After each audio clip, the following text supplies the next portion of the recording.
السلام علیکم ورحمۃ اللہ وبرکاتہ اعوذ باللہ من الشیطان الرجیم بسم اللہ الرحمن الرحیم ناول گر اٹھے محبت تو منا لو عشق کو سیزن 2 مصنفہ کنزا رفیق راجپوت ایپیسوڈ 6 عادی عزیز نے اسے سیدھا کمرے میں جاتا دیکھ پکارا۔ رات 10 بجے وہ گھر میں داخل ہوا۔ لاؤنج میں داخل ہوتے عزیز کو دیکھ فون دیکھا کر گیا۔ آباد گیلانی۔ عزیز کی آواز اونچی ہوئی تو وہ رک گیا مگر پلٹا نہیں۔ کہاں سے آ رہے ہو رات کے اس پہر؟ عزیز نے اس کے مقابل کھڑے ہوتے پوچھا۔ کچھ کام تھا، وہ مختصر بولا، نظریں ابھی بھی دروازے پر تھیں۔ تمہاری عمر کیا ہے؟ عزیز نے اس کے جواب پر پوچھا۔ 14 سال۔ اندازہ جان چھڑوانے والا تھا۔ اتنی سی عمر میں کون سا کام تھا؟ اس نے نظر اٹھا کر سامنے کھڑے شخص کو دیکھا۔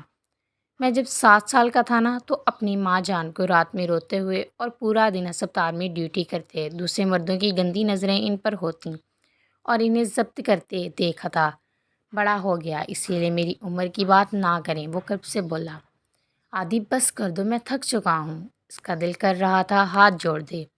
آپ کو پتہ ہے گیلانی صاحب، ماں جان کہتی ہیں عادی تم چھوٹے ہو، تم میں عقل نہیں، مگر یار عقل سمجھ کا تعلق عمر سے تو نہیں ہوتا، عقل سمجھ تو حالات سے آتی ہے۔ میں نے آنکھ کھولی تو میرے پاس میرا باپ نہیں تھا۔ میں نے عام بچوں کی طرح چلنا باپ کی انگلی پکڑ کر نہیں بلکہ چچا تائے کی انگلی پکڑ کر سیکھا تھا۔ گرا تو مجھے میرے چچا تائے نے اٹھایا، رونے لگا تو ماں نے چپ کروایا۔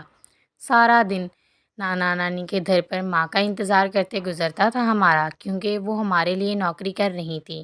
آپ کی ضرورت جب جب جہاں جہاں تھی تب تب آپ نہیں تھے۔ آج آپ کی ضرورت نہیں ہے مجھے، اسی لیے جا سکتے ہیں۔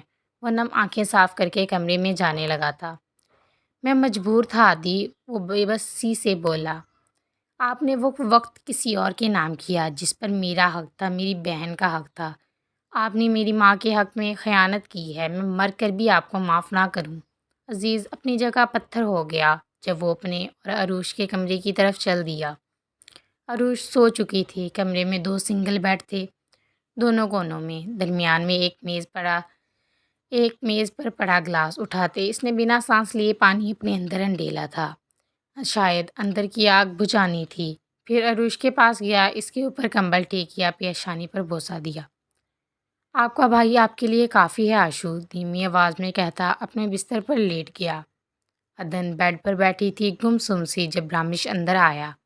بجو کیا ہوا ہے جو آپ اتنے چپ ہو گئی ہیں؟ کسی نے کچھ کہا ہے تو اپنے رامی کو بتائیں، آپ کا بھائی اسے چھوڑے گا نہیں۔ رامش نے اس کے گرد حصار باندھا تھا۔ نہیں بجو کی جان، میں بالکل ٹھیک ہوں، بس یوں ہی اس حادثے کا سوچ کر ڈر جاتی ہوں۔ عدن نے اس کے سر پر بوسہ دیتے کہا۔ چلیں پھر ہم آج باہر چلتے ہیں، یوں کرتے ہیں پارک چلتے ہیں، موسم بہت اچھا ہے، جلدی بہانا نہیں۔ اس کا ہاتھ پکڑتے اٹھاتے ہوئے وہ بازد ہوا۔ عدن نے بغیر کچھ کہے عبایا پہنا، نقاب کیا اور اس کے ساتھ نکلی۔ عنایہ نے شکر کا کلمہ ادا کیا اسے باہر نکلتے دیکھ۔ 15 سال پہلے۔ میں چاہتا ہوں تمہاری بیٹی کو اپنی بیٹی بنا لوں۔ وہ ان کی بات پر مسکرا دیا۔ وہ آپ ہی کی بیٹی ہے، وہ مسکراتے ہوئے بولا۔ میرا مطلب ہے اپنی بیٹے سے تمہاری بیٹی کی شادی کا، وہ کچھ ہچکچا کر بولا۔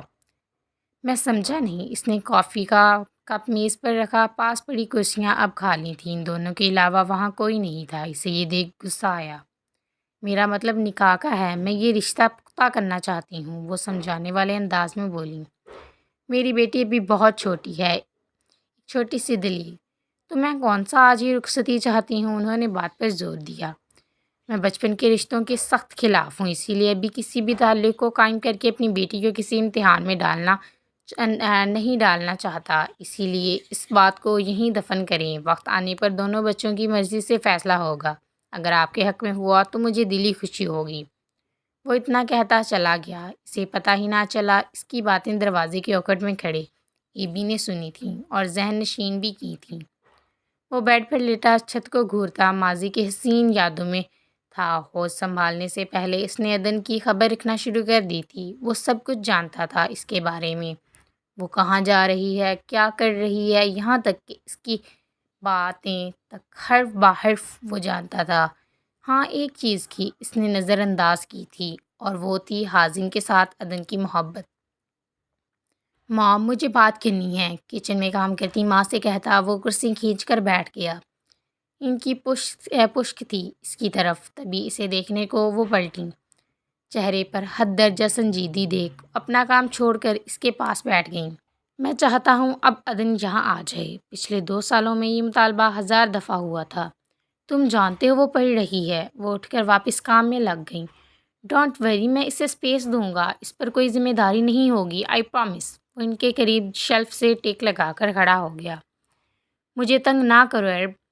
مام، آپ مجھے مسلسل رد کر رہی ہیں، میں آپ کو تنگ نہیں کر رہا۔ وہ ان کی بات کاٹ کر غصے پر قابو پاتا بولا، آنکھیں سرخ، پیشانی کی رگیں تن چکی تھیں۔ دیکھو میری جان، اس کا باپ نہیں مانے گا، وہ پیار سے بولیں۔ میں منا لوں گا، جا رہا ہوں پاکستان، وہ وہاں سے جاتے ہوئے بولا، اور ہمیشہ کی طرح اس کی پشت دیکھ کر رہ گئیں۔ عدن ملک پاس کھڑے ہوتے آدمی کے منہ سے اپنا نام سن کر وہ بڑکی۔ جی، یک لفظی جواب۔ مجھے آپ سے بات کرنی ہے۔ عدن اس کے چہرے کو دیکھنے لگی۔ بہت کوشش کے باوجود وہ اپنے سامنے کھڑے شخص کو پہچان نہ سکی۔ معذرت، میں انجان لوگوں سے بات نہیں کرتی، وہ اسے تیز لہجے میں کہتی دوسری طرف سے نکلی۔ پیچھے کھڑے وہ آدمی غصہ ضبط کر کے رہ گیا۔ عدن میری بات سنو۔ حازم کی پکار پر اس کے چلتے قدم پہلے لڑکھڑا گئے، پھر تیز ہو گئے۔ دانی، بات سن لو یار، کیا ہو گیا ہے؟ حازم نے پیچھے سے اس کی بازو پکڑ کر رخ اپنی طرف کیا۔ وہ اس کے سینے سے ٹکرائی۔ حازم، میرا بازو چھوڑیں۔ عدن نے اس کے ہاتھ کو ہٹانا چاہا مگر وہ پکڑ مضبوط کر گیا۔ دور کھڑے اے بی کی آنکھیں سرخ ہونے لگی تھیں، تبھی بے ساختہ اس کا ہاتھ اپنی بیگ پر لگی گن پر گیا۔ اگلے ہی لمحے گن کا رخ حازم کی طرف تھا۔ عدن کا بازو ابھی تک اس کے ہاتھ میں تھا۔ وہ دونوں بحث کر رہے تھے جب مارکس کے پیچھے اے بی کے ہونٹ ہلے۔ 1 2 3 اور وہاں ایک شور اٹھا۔ عدن کا ہاتھ اپنے منہ پر تھا۔ وہ یوں کھڑی تھی جیسے پتھر ہو۔ جاری ہے۔